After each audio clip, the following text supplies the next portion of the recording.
All right, why don't we get started? Welcome to Pre-Shift, tidbits of wisdom for everyday use. My name is TJ Griffin, and I'm the corporate wine educator for Winebow. We welcome your questions at any point during the webinar, but please use the Q&A rather than the chat bar to submit them. Now let me introduce your host. Master Sommelier Ron Edwards is the husband of one wife, the father of 5 girls, and a surfer. He has over 29 years of hospitality experience, and since 2018, he has been the director of wine education for Winebow. And now, here to discuss today's topic, be a tour guide, not Grubhub, Ron Edwards. Hey, TJ. Thanks for the great introduction. Hello, everybody. Welcome back to Pre-Shift, that thing we do right before shift. Well, we're going to imagine we're going back to shift today anyway, and I hope everyone on this webinar today is well and in good spirits and finding lots of things to be hopeful about. The world is ever changing, and flexibility is the key, I suppose. How are you, TJ? I'm great, Ron. Thank you. So be a tour guide, not Grubhub. That's an interesting title. So what do you mean first off by tour guide? First of all, I don't mean that there's anything wrong with Grubhub, right? It's especially helpful during COVID-19. But that is not the goal in the hospitality setting. Is the minimum responsibility of a server or a sommelier or a manager is a glorified delivery service, right? I mean, people ask for things, we bring them back. But that being the minimum isn't what this is about. This pre-shifts, all of these segments are about being far beyond the minimum and trying to maximize the opportunity every time you walk in a dining room as an employee. And so this idea of being a tour guide is built on the concept that every guest walks into your dining room with a goal of their own in mind, and you walk into your dining room with a goal in mind, and making those two mesh so that instead of just having dinner, they actually get an experience. We're giving them a tour through an experience. And so the principles that we're going to need to work on there were actually already discussed. And if you were not in attendance on the first 30 seconds episode number 1 of Pre-Shift, you can find that on Winebow's YouTube channel. And we have our own little section there for Pre-Shift, and you should listen through that because it really sets the stage for everything else we've talked about. But in that 30 seconds, we talked about some of the things you have to do, and we're going to review that because in order to be a tour guide, you need to set goals, personal goals and guest goals each day that you're on the floor, or maybe they're overall goals that you carry with you all the time. You need to have a plan before you arrive at any single given table. If you arrive empty-headed, you get run around all night or all afternoon or all morning, depending on the shift you're working. And you always wonder, why can't I get control of my section? Well, because you're not going to the table with a plan. The other one, the next one is we need to use our spidey sense.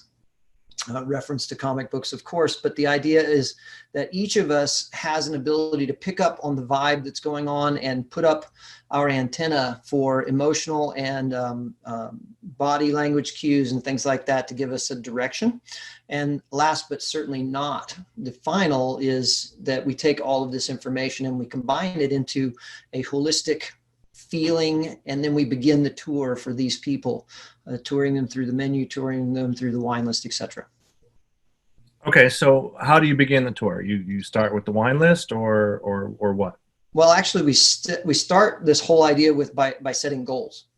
We need, as professionals, to have goals in mind. Some goals are business goals. Some goals are personal goals.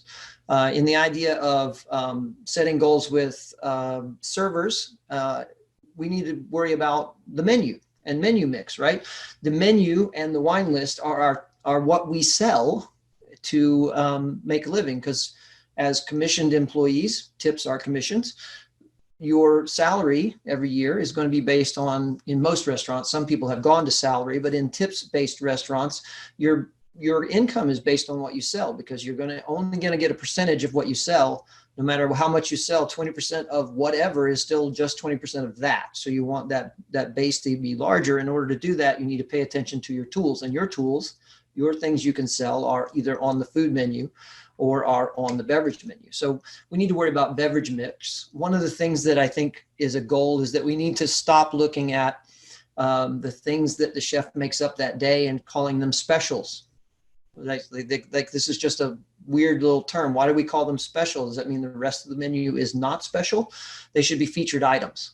And whenever you have a featured item, it gives you an opportunity to relay it to the guest in a way that it sounds fabulous. I think all of us have had the experience. We would go into a restaurant and we think we're going to that restaurant because we sort of know the menu. We think we're going to that restaurant for something we had last time that we really enjoyed.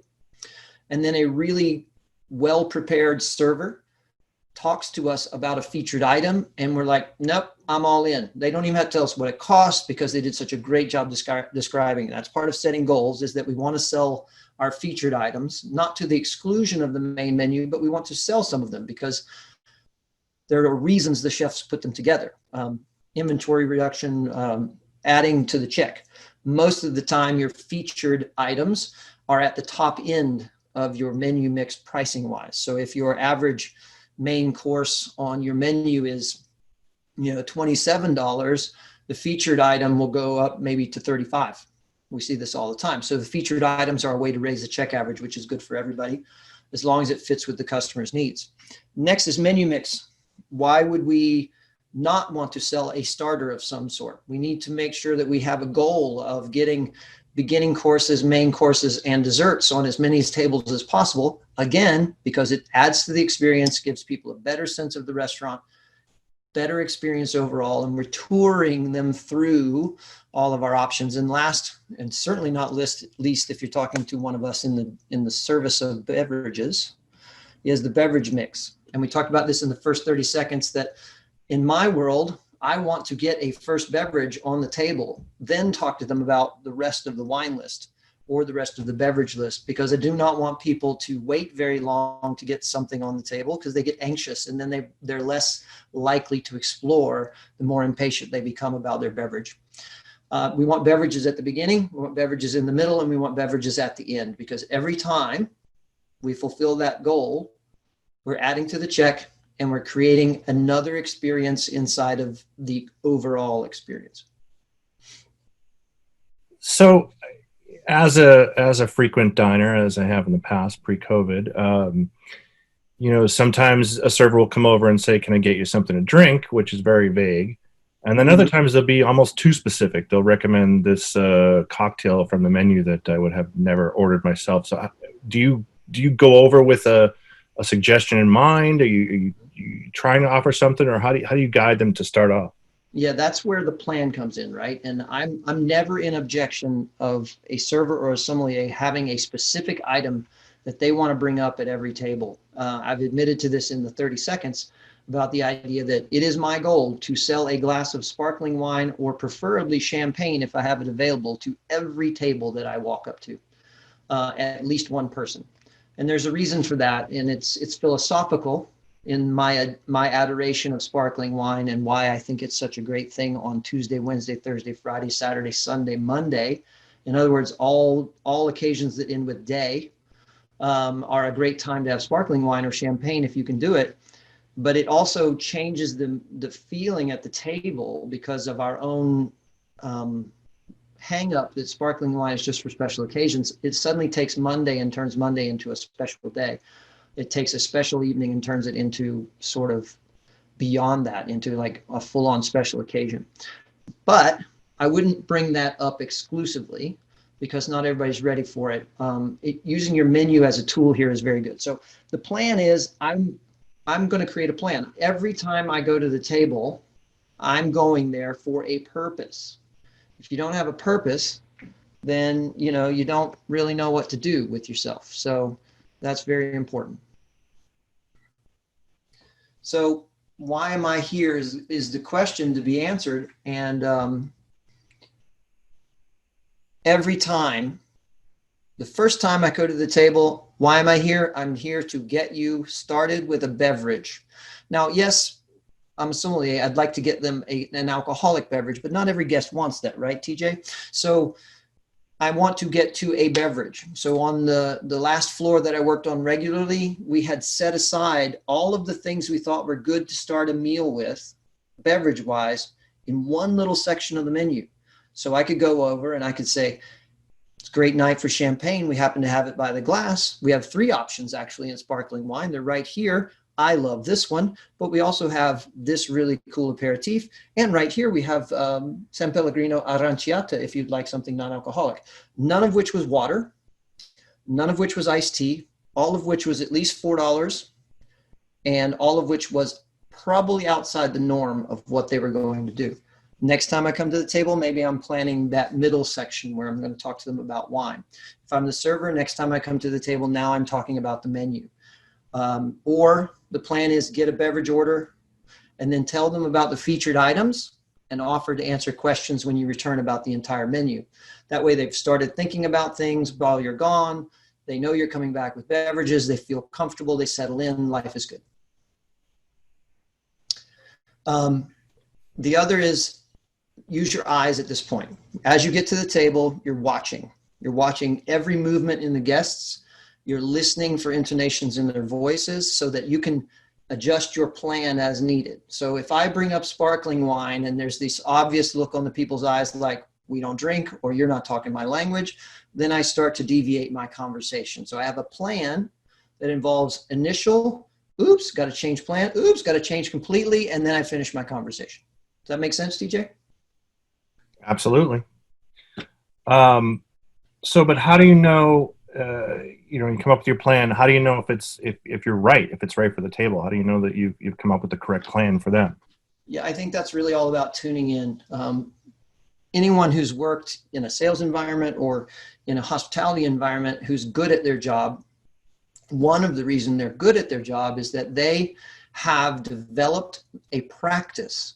We all have the capability, but you have to develop a practice of observing your guests in a way that's exploring their emotions and their moods and where you think they might be going with your conversation from their reactions, from what you see and what you hear.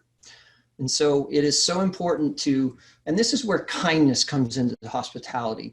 I often tell people, and I'll preview next week, I hope everybody here tunes in and brings 150 more of your friends and maxes out the call, because I'm going to talk about the nobility of service and why the service industry can be so completely proud of what they do.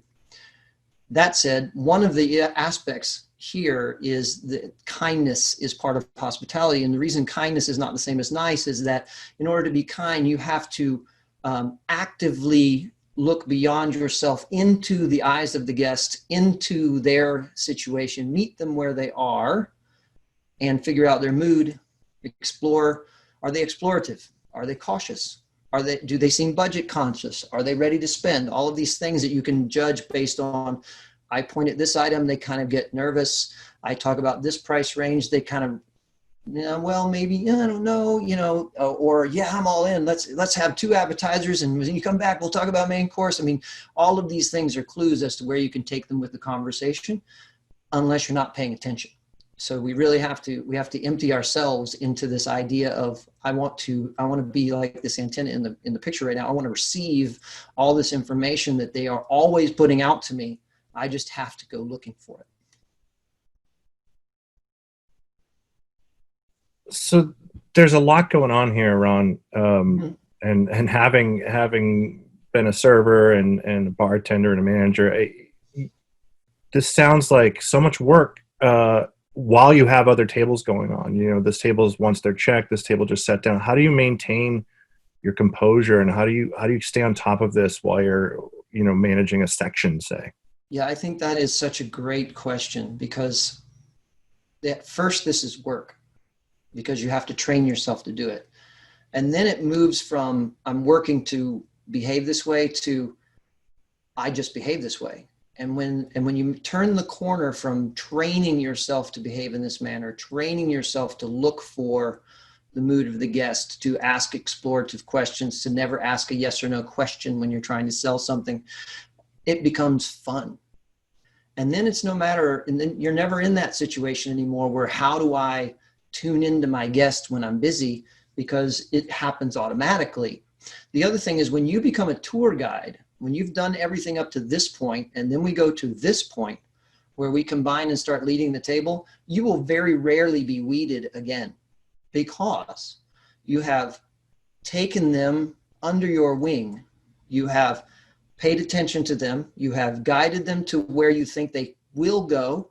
They think it's their decision because you gave them such good information and you encouraged them along the path that they were ready to walk. They think they made the decision, but you actually made it for them. So now you're in control of the table and the rest of the evening. They relax.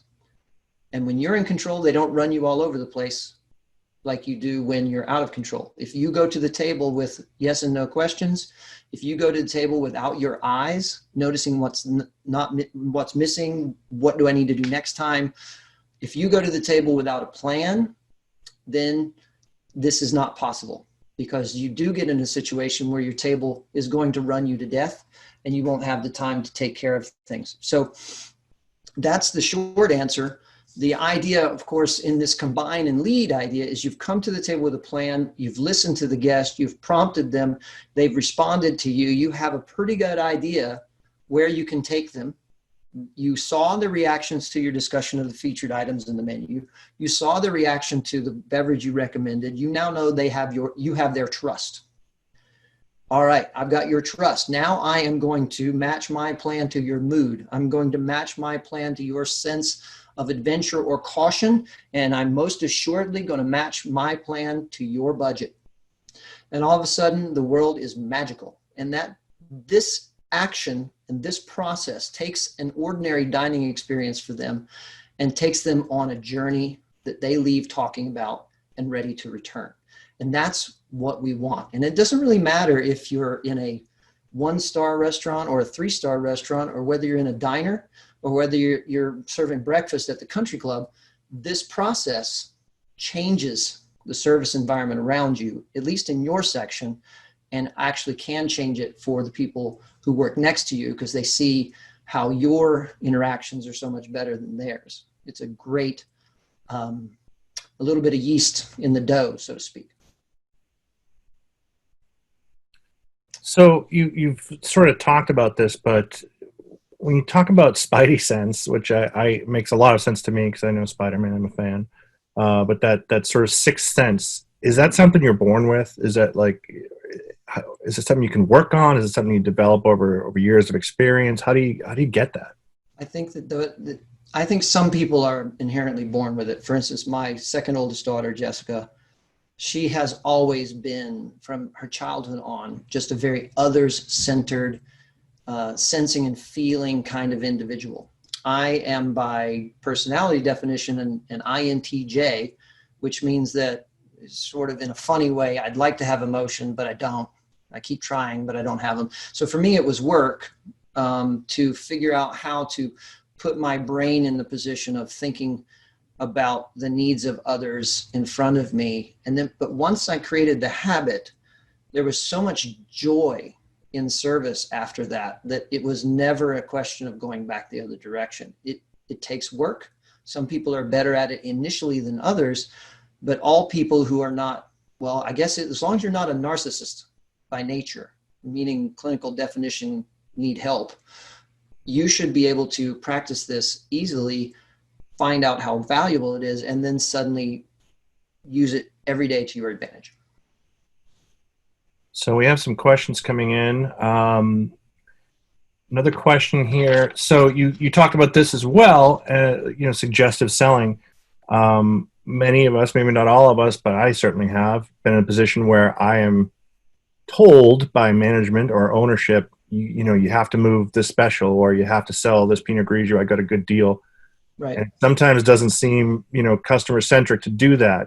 Is there some way to manage the expectations of the ownership of the managers, as well as taking care of your customers? Yeah, interestingly, my third daughter, there's a story for all the daughters. My third daughter's working in a running shoe store, and she struggles with this all the time because they have an own brand that she doesn't feel very strongly about, but business model wise, they need to sell this shoe. So this is a reality in lots of arenas, not just service. I think it still boils down to, you're still better off trying to figure out how it fits into the guest's happiness first. And I know that there's a lot of restaurateurs maybe listening that are like cringing because it's really about profits and staying open at that moment. But you know, if it's a commonly held wine that most people really like, and the bottle is quality, and you know it's crisp, refreshing white, pick your grape, and somebody obviously looks like they are interested in crisp, refreshing white, then way to go.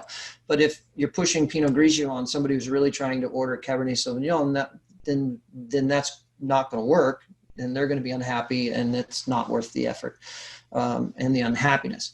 As far as the featured items are concerned, you know, make them sound as delicious as you can, and then the guest has to decide after that. Let's say for instance it was a dish with a fair amount of aromatic heat, and the person asks, "Is it spicy?" You better be honest with them, right? You still got to tell them you're going to notice spice depending on you. If you're sensitive to spice, this is going to be hot. If you like spicy food, it's going to be medium. If you're in between, it might be a 7 out of 10. You got to tell them for sure. They need to make a decision that suits them, regardless of whether the chef says you have to sell 20 of those today or not, because it's really about the guest. In hospitality, there is no other way to make it work right. Yeah, absolutely. One more question. This really this resonates with me. Sometimes you have a server or a sommelier or whomever come up to the table, and they have a long list of specials or featured items or special cocktails or featured wines, to the point where you start to tune out. Is there an optimum number that you would communicate tableside? Yeah, I think my optimum number tableside is none. To be quite honest. But that's because I've seen such great success with people using chalkboard programs. But chalkboard programs aren't going to work everywhere. I get that. So, you know, when you have a restaurant that functions on a normal basis with a lot of off-menu items, the best case scenario is being careful to present them in separate conversations. So, you know, the first trip to the table, you're trying to sell them one of the featured wines or cocktails of the day. So you're going through that with a sincere recommendation about them. And if somebody asks you a question like, well, which one's the best? Don't say, oh, they're all delicious, and leave it at that. That's the worst cop-out answer anyway. Pick one that you think is really your favorite and say you can say they're all delicious, but I really love this one, and this is why. Okay, that solves that. And then you've got your decisions. They've ordered their drinks. And so the next thing is, we have quite a few featured items today. I'd like to start with, maybe there's featured appetizers. Go there. And then I'm going to tell you the fish. And when I return with your drinks, I'm going to tell you our featured items from the grill, so that there's an absorbable chunk of information each time. If you go and try and go through 8 or 9 minutes of featured items at a table, they heard the first one, and then they're just hoping you'll stop. And Right. That's not your fault. You're the one that has to deliver the message. Somebody else should rein in their featured items, but break it into discernible pieces. Yeah, it's a great idea. Split it up between getting the drink order. That would work. It looks like that's all the questions coming in. If there's any other questions, please type them very quickly. Otherwise, we will see you in 2 weeks on July 14th at the same time, 3 p.m., for our next topic, which, as Ron has addressed, will be service, a noble art. Bring a friend. And in the meantime, and enjoy. Stay well, and we will see you next time. Thank you, Ron. Thank you. And one more plug for this next conversation. This is my favorite pat on the back reminder to servers, bartenders, sommeliers, restaurant managers, that what they do, regardless of the feedback you may get in the public, what you do is a real profession that takes talent, work, and education to do it right. So come back so I can pat you all on the back and send you back out into the world, knowing that what you do matters. Okay? See everybody in 2 weeks. Thank you so much. Bye, everybody.